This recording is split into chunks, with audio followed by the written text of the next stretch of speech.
Banyak belajar dulu bro dalam menganalogikan sesuatu sebelum banyak bicara di depan orang. Apalagi yang beda agama.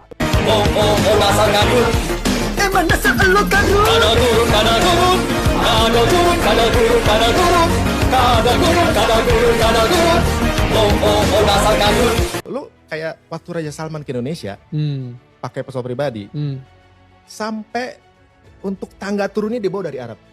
Karena apa? Takut dia minjemin uang ke Indonesia, kemudian dia dapat dosa karena pakai tangganya. Wow. Mobilnya dia harus beli sendiri, bawa sendiri. Karena nggak mau spesial pun memberatkan yang dipinjemin. Saya nonton video Arie Untung yang ngobrol sama Daniel Mananta itu ketawa. Aduh, padahal lagi puasa, ada aja godaannya. Arie Untung ini adalah salah satu artis hijrah. Dia kalau saya baca dari story-nya, dulu sering banget ngobat atau ngedrugs. Terus ada yang kenalin dia sama agama, semakin lama dia semakin ingin tahu tentang agama dan akhirnya berhasil keluar dari drugs. Dan sekarang menjadi orang baik-baik. Kisah Arie Untung ini kisah klasik, banyak terjadi di mana-mana. Nggak ada yang aneh sebenarnya. Agama akhirnya menyelamatkan seseorang dari keterpurukan. Cuma karena Arie Untung ini selebritas, mantan VJ MTV, dia akhirnya jadi salah satu trendsetter artis yang akhirnya hijrah.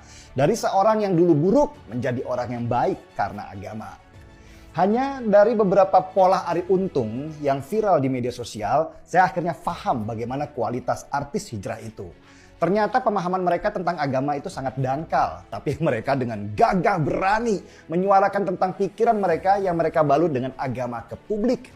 Sebagai contoh tangga Raja Salman tadi, Arie Untung dengan pedenya bilang kalau alasan Raja Salman bawa tangga pribadinya dari Arab Saudi karena takut nanti pemerintah Indonesia yang mau dipinjamin duit sama Arab merasa berat karena harus sediakan tangga untuk Raja Salman. Daniel Mananta meski wajahnya di kamera kelihatan terkagum-kagum, dalam pikirannya pasti heran. Kok bisa begitu ya? Entah apa hubungannya tangga pribadi Raja Salman, hutang pemerintah Indonesia dengan riba. Kalau mengikuti penjelasan Arie Untung yang tadi, riba itu bisa berarti memberatkan. Jadi kalau kita menghutangi seseorang atau negara, jangan sampai memberatkan orang yang dihutangi. Termasuk kalau datang ke suatu negara yang kita hutangi, jangan beratkan mereka kalau kita butuh tangga pribadi.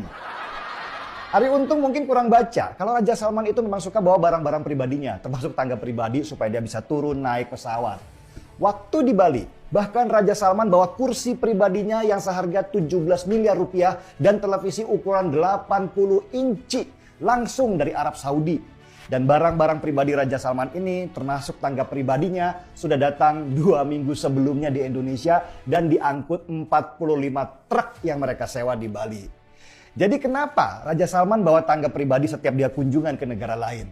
Ini bukan soal hutang piutang antar negara, apalagi dikaitkan dengan riba. Jauh banget.